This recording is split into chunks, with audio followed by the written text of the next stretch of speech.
Windows 11 still has this one major advantage over macOS. People love their Macs, and rightfully so. The macOS interface is known for being intuitive and familiar, especially if you happen to also use an iPhone or iPad. The release of its primary rival, Windows, hasn't changed that, but there's one new multitasking feature introduced in Windows 11 that macOS can't compete with. If there's one thing I love about Windows 11, it's the way it handles multitasking, which Microsoft calls Snap Group. With it, you can automatically select, choose, and stack your open windows in up to 6 different ways. Just hover over the Maximize button, and you'll see the different options pop up. One of my favorites is Side by Side, where 2 apps can run next to each other at all times. There's also another option, where you can open 4 windows into a square format. On external monitors, this proves useful, as you can find ways to make use of all the space on your screen. 3 Microsoft Edge windows side by side in a vertical column. Talk about productivity. Perhaps the most convenient aspect of this feature is the snapping aspect. Just slide a window to any side of the screen,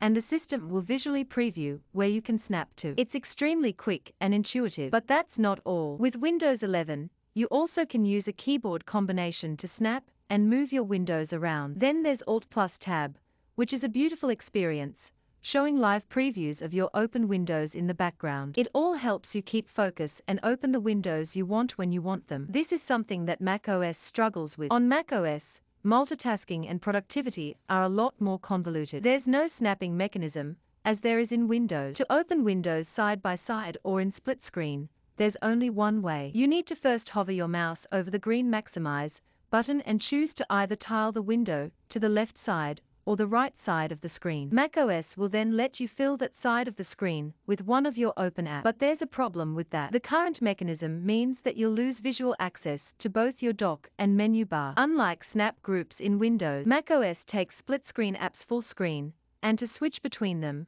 you'll have to hover again and choose the Replace Tiled Window option. Basically, Macs treat open split-screen windows as separate spaces. It's a minor annoyance, but during a busy day, the time spent exiting and switching between those apps can be frustrating. It is true that there are trackpad gestures or mission control, so you can use to switch between open windows, but it's not nearly as intuitive as how things work in Windows 11. Multitasking is more upfront in Windows, and a lot more friendly. Even iPadOS offers more ways to jump into split screen. Clearly, multitasking in macOS has been neglected over the years. All hope is not lost for macOS, though. I use a third-party window tiling solution to help with productivity. Like the Snap Assist keyboard combinations in Windows 11, Spectacle is a third-party app that lets you stack open windows side by side. You can use the Option and Command keys, along with the arrow keys, to send a window to a certain side of the screen. Spectacle will also live in the menu bar, so it can be triggered from the top of the screen in a similar way to Snap Group. Other solutions to solve macOS windowing issues include Moom, Magnet, Better Snap Tool, and Better Touch Tool. Most of these apps are paid, but until Apple adds a native tool like Snap Layouts to macOS, these might be the way to go for those people making the jump from Windows.